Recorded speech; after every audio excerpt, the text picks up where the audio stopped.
శివరాత్రి రోజు ఎలాగైనా వీడియో పెడదాం అనుకున్నాను కానీ ఉపవాసం వల్ల నాకు ఓపిక లేదు. ఇంకా వాయిస్ ఇచ్చే అంత టైం కూడా ఇవ్వలేదు నాకు. మామూలుగా ఉపవాసం శనివారం, శుక్రవారం, గురువారం ఉంటారు కదా. ఈ శివరాత్రి ఉపవాసానికి మాత్రం ఉప్పు కారం తినకుండా, ఆ రోజంతా ఉప్పు కారం తినకుండానే ఉంటారు.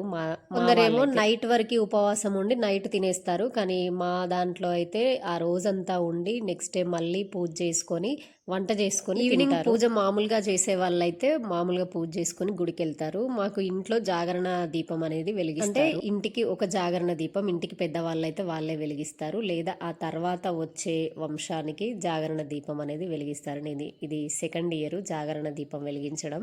జాగరణ దీపం వెలిగించిన తర్వాతే దేవుడికి ఇష్టమైన పండ్లు అవన్నీ, మొక్కజొన్న, కందగడ్డ అవన్నీ పెట్టేసి చేసిన స్వీట్ దేవుడికి పెట్టిన తర్వాత ఉపవాసం ఉన్న వాళ్ళు తినేస్తారు. నిన్న నేను భక్షాలు చేసిన ఆ వీడియో కూడా తీసాను. నిన్న మధ్యాహ్నం కాలేజ్కి వెళ్ళినాం పాప అడ్మిషన్ కోసం అని. తను 10th క్లాస్ కదా, ముందే అడ్మిషన్ తీసుకుందామని వెళ్ళినాం. అసలు నేను కాలేజ్కి రానన్నాను, బలవంతంగా తీసుకెళ్లారు. ముందే చెప్పాను నన్ను వీడియో తీసుకొని ఇస్తాను అంటేనే వస్తానని చెప్పాను. ఓకే అండి, వెళ్తూ వెళ్తూ లైక్ ఇచ్చేయండి. నెక్స్ట్ కాలేజ్ వీడియో కోసం వెయిట్ చేయండి. బాయ్.